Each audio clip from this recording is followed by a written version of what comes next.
A few Mahasamadhis. We have seen Mahasamadhis of two people whom we knew and who were dear to us. One was Swami Nirmalananda, who I knew for a long time, and the other was Bidji, my beloved wife.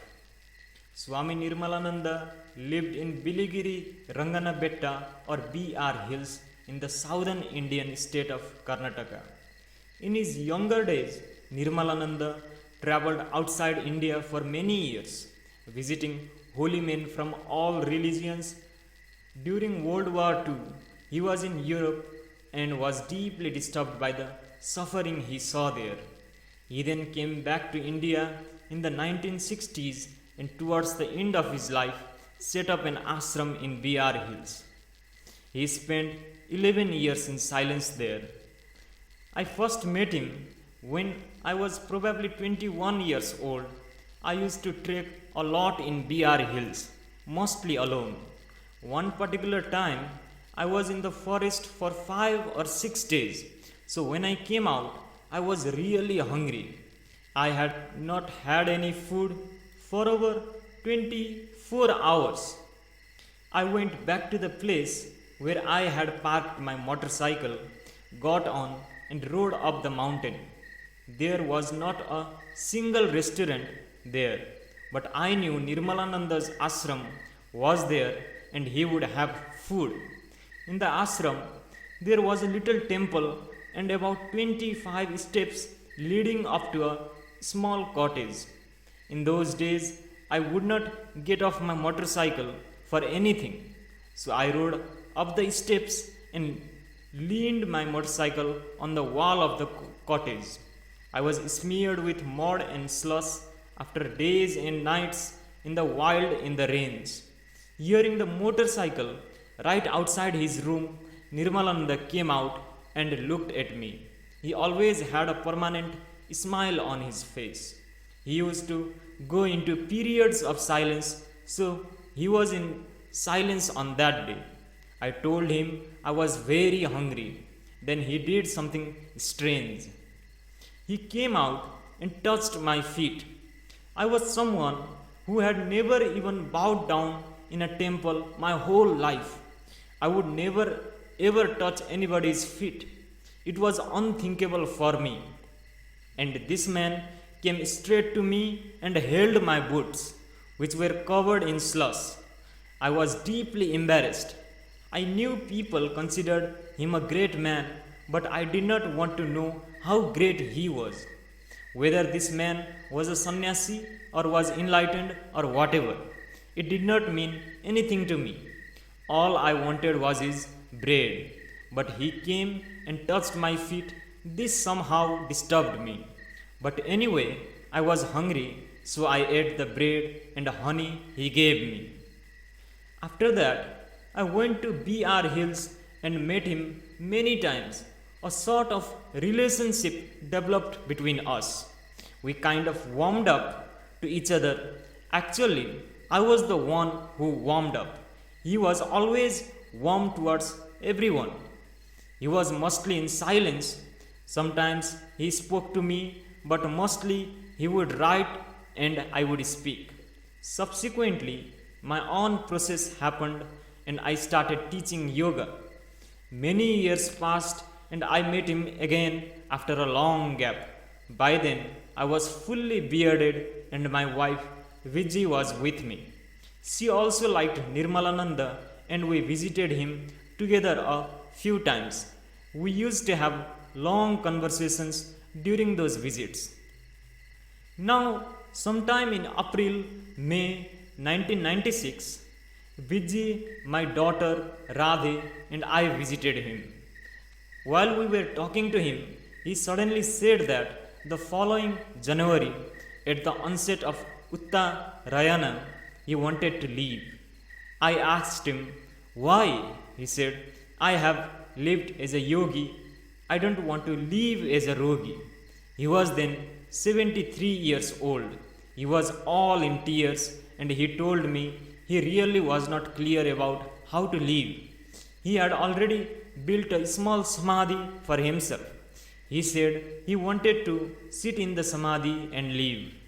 He was apprehensive if it would happen or not and had a lot of questions about it. Suddenly, this became a different kind of situation. It was no more a casual visit. This was Nirmala Nanda's ashram. He was the man everyone came to see, and I had also gone there with my wife and daughter, but now he was consulting me. Though I had met him many times, he was now moving towards his final phase and was in a little bit of confusion. He did not know how to do this. He was just a simple and very joyful person.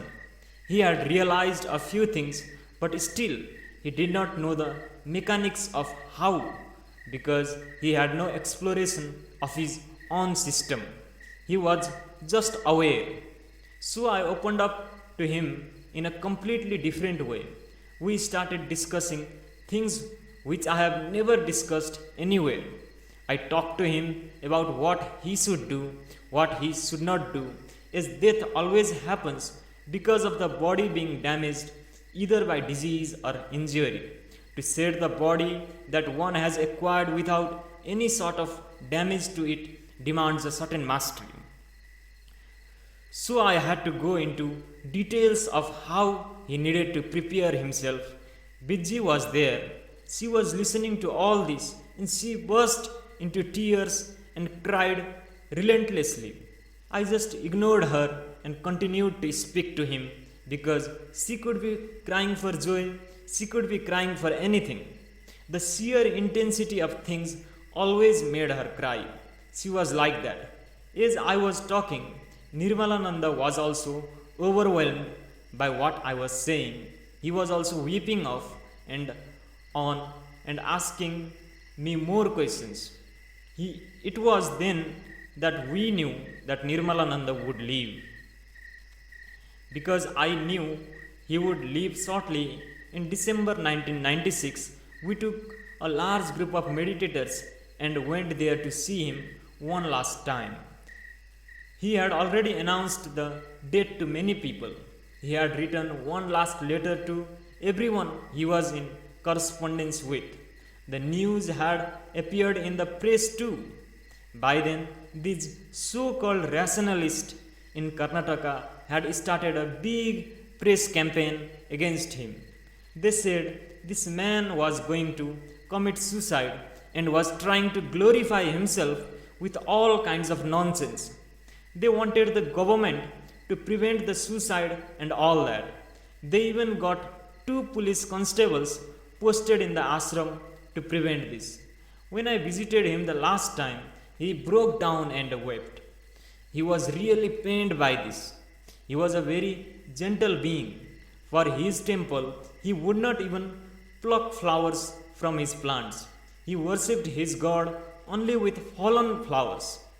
Because he did not want to hurt the plants, he would never pluck a fruit from a tree either.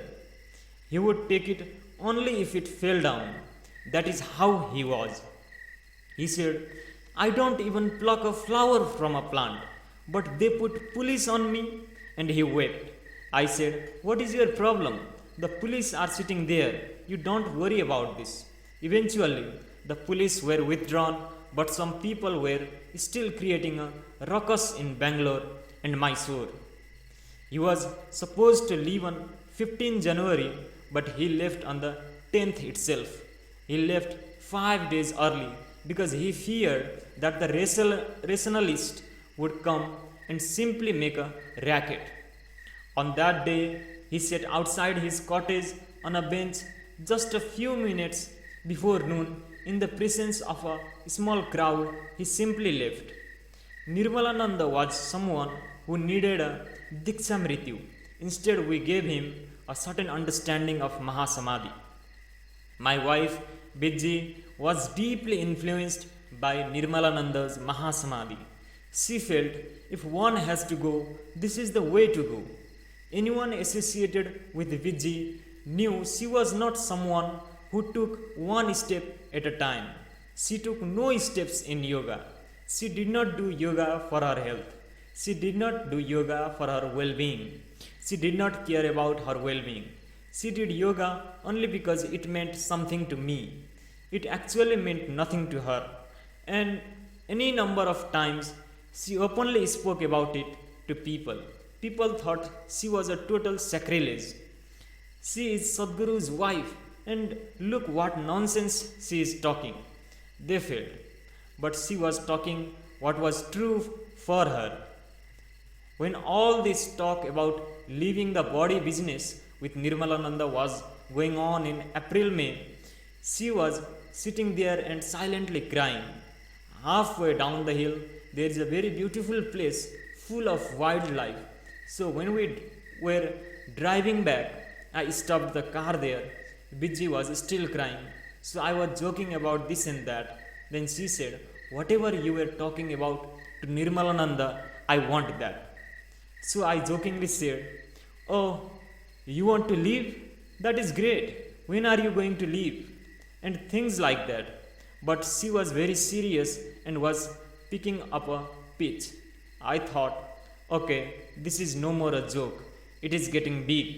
Then I said, okay, let us see if you can do it. You just chant some more.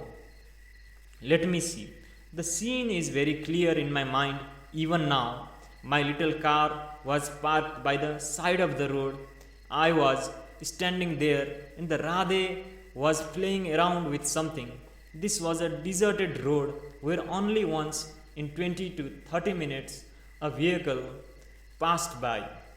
Bidji was kneeling in the middle of the road and telling me she wanted to go. And I said, okay, you chant Sambhu. This is all the sadhana I gave.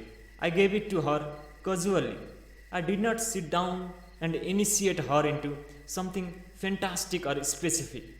I never thought she would have the perseverance to stick to it the way she did. It takes a lot to do it because your attention should be on it for 24 hours of the day. Otherwise, these things will not develop in you. I knew she had certain qualities in her. When she set her mind on something, she went all out. But I never thought she would have the determination to go all out, especially being the emotional person that she was. Her emotions towards me and Radhe, I thought it would be enough to deter her. But she picked it up. She started picking up so much momentum that within a short time she was somewhere else. She was not the same person anymore. She was going away. She was no more my wife, but a super intense sadhaka. I tried to slow her down a little bit because nobody can sustain that kind of intensity for too long. It will burn out. I would say, what is the hurry? Our daughter was not even 7 years old. Bidji herself had gone through a phase of problems and struggles within herself and was now blossoming into a wonderful possibility. So I said, things are working out well for you also. Why now? She said, right now, my inside is feeling absolutely beautiful and outside everyone is wonderful to me. This is the time I want to live. Right now, I am in a space where I want to be. I want to live like this. I again said, what is the hurry now? You can wait for a few years, enjoy this and go. She replied, right now, you don't want me to go, but after a few years, would you want me to go? I did not know how to reason with her or stop her. I tried all means of persuasion, but nothing worked. She was already involved with the Dhyanalinga consecration. Many things that had to be done as a part of the consecration were not easy at all. Difficult is not the word because it would be extremely difficult for any normal person to do those things. But she gave herself to it and did fabulously well. She had set forth toward this process for her leaving. She wanted to leave after the consecration was over. For 3 consecutive full moon days in December, January, and February, she wanted to cook and serve the brahmacharis. Not with a serving spoon, but with her own hands. The desire to serve with her own hands is part of Indian culture. She wanted to do this on three full moons, and on the full moon in February, she wanted to leave. The consecration process, as it was going, was sure to be over before 23 January. But I knew something was going to happen which would postpone the whole thing in a big way, putting everything at risk. So, somewhere on 14th January, I made the people involved take a vow that by the next full moon in February, we would finish it. No matter what, whatever it takes, we would finish it. They said yes, but I said, that is not enough. You have to really take a vow. I actually made them shout 3 times that we are going to do it. I am so absolutely committed to fulfilling my Guru's will that I am willing to get into someone's womb, take birth, make that woman go through all that, grow up, all with a single point agenda of doing one thing. I am that relentless. It was my Guru's dream to consecrate the Dhyanalinga, and somehow it was passed on to me. I had spent lifetimes trying to do this, and now that we were this close to finishing it, I wanted it completed with Viji by my side. Without her, it would have meant starting all over again, and that was almost impossible. While the plans for consecration were in progress, concurrently, Viji's plan of leaving was on. We had visited her parents and my relatives one last time.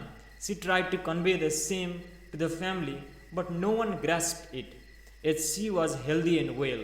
When she said this was her last visit, they thought she was angry with them. We also attended a family wedding after a very long time. I had been so absent at these social occasions that many people met Viji for the first time only then. Then on 21st January, we dropped our daughter Radhe off at school. Viji had already been telling Radhe for some time that she was leaving. Radhe's birthday is in March, so she was telling her she would not be there for her birthday. By then, she would be gone. The girl and Viji were talking in a very matter of fact manner that she will not be there and how I would come and do this and do that. I said, why are you doing this to the girl? Leave her alone. She said, no, I have to tell her. I don't want her to feel I left without telling her. We came back from Ooty on the evening of 21st January. On the evening of 23rd, she left. What she thought would happen on the full moon in February happened a month earlier. On that day, there was an exceedingly rare and archetypical appropriate planetary alignment. They say it happens once in 200 years. It was also Thaipusam, a day that many sages of the past had chosen for their own Mahasamadhi. So these things also factored in. On that evening, a group of people from the yoga center had assembled in the shrine. As they did on full moon evening, Viji had already cooked for them. We were going to meditate together, and she was to serve them food after that. A few minutes after everyone had sat down for meditation and closed their eyes, she got up and went to the bathroom. I was little irritated with this because once we sit down for meditation, no one moves even a limb, let alone get up and leave. But she went to the bathroom and returned a few minutes later. She had taken off her gold bangles, earrings, and toe rings, left them in the bathroom, and returned.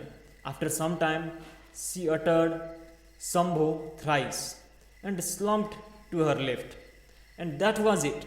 I noticed something was off and asked one of the brahmacharis to attend to her, and another fetched some water, but she was gone by then. What she had accomplished is not a child's play. Even accomplished yogis will struggle to attain this. Even a Jnani like Nirmalananda, who spent his lifetime in spiritual sadhana, struggled to attain this. To throw this life out of this body without injuring the body, it takes something else. One has to generate a tremendous amount of energy, which requires intense sadhana. She knew the methods to achieve this and she was working towards this. But I never imagined that without my assistance, she would be able to generate the necessary energy. Moreover, there were certain things to be done which she had no way of knowing.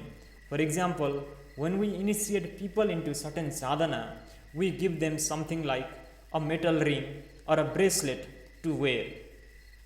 They are never supposed to remove it unless the Guru says so. This is because sometimes during that kind of sadhana, you might actually slip out of your body. If there is some metal on certain parts of your body, it will prevent it. I had never mentioned it to her, yet somehow, intuitively, she had taken off all her jewelry at that moment. She must have seen that they were preventing her from leaving. Some people ask me, could she have been stopped? The consecration work was still not complete. Moreover, she was my wife and she was leaving behind a small child. So why did I not stop her? Could I have stopped her? I say, yes, it is possible. Anyone could have stopped her. You should know, not just a guru. Anyone can stop you. You have heard all those old stories where some sages were meditating and something would come and distract them. Why? Even Shiva himself got distracted. So a simple distraction can do it. It does not take any guru or some spiritual capability to distract them. It is just that if they have gone beyond a certain point, then whatever you do, such things cannot distract them. Still, a guru can hold them if he wants to, but at the same time, if they have gone that far, who would want to hold them? You may hold them before they go to that point, but if they have gone to that point, you will not hold them. There is no point holding back such a person. It is against the very grain of our existence. Mahasamadhi should not be confused with committing suicide. As I have explained, it is different as it does not damage the physical body. Moreover, walking away from a healthy living body means you have enough mastery over your life to make it or break it. So, when someone is living in that way with such intensity, you don't try to stop them. It does not matter who he or she is, whether this is your father, your mother, your wife, or child. What does it matter? Such things don't exist in that plane. Somebody being a wife or a husband is only true in our psychological and physiological sphere.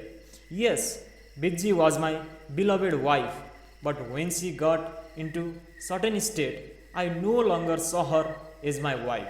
She became a possibility, what is transcendent and beyond personal relationship. Her name was Vijaya Kumari, which means victory's daughter. The highest possible victory for any being becomes hers. All her life, she used to say that she was proud that she was my wife. But with this, she made me proud as her husband and guru. Bidji. She knew love and nothing more. She was love and nothing more. The Lord needs love and nothing more. She wooed him with her love and she is no more. There have been many other instances of how people left their bodies at will. One such interesting case is that of Lemon Pang and his daughter. Lemon Pang was a lay Buddhist famous in China in the 9th century AD. He was born in a wealthy family, but at some point he, his wife, his son, and daughter renounced all their possessions and lived an itinerant life. While being dedicated to spiritual pursuit, one day, when he was about 70 years old, he decided it was time to leave his body on a particular day. At that time, only his daughter was living with him.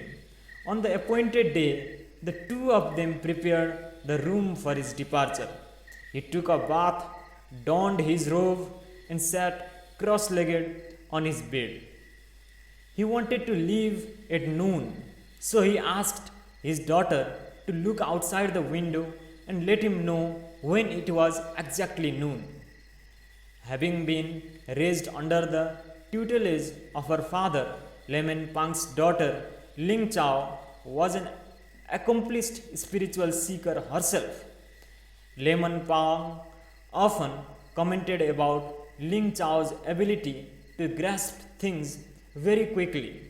On that day, Ling Chao sat looking out of the window, waiting for noon. Suddenly, she reported to her father that there was an eclipse. Is that so? Lemon Pang asked. Yes, please come and see for yourself, she answered. Then Lemon Pang rose from his seat and looked out the window. Immediately, Ling Chao jumped on her father's bed and sitting cross-legged left her body in a moment. When Lemon Pang returned and saw what had happened, he said, My daughter's way was always quick. Now she has gone ahead of me. People say Ling Chao tricked her father to leave before him. But it may not be so. Probably Lemon Pang had prepared the ambience so well that his daughter was instinctively drawn towards the bed, and the nature of the energies he had created was such that she, who was also a spiritual practitioner, was able to leave the body at that instant. Lemon Pang looked at the situation and calmly went out, gathered firewood, and performed a cremation ceremony.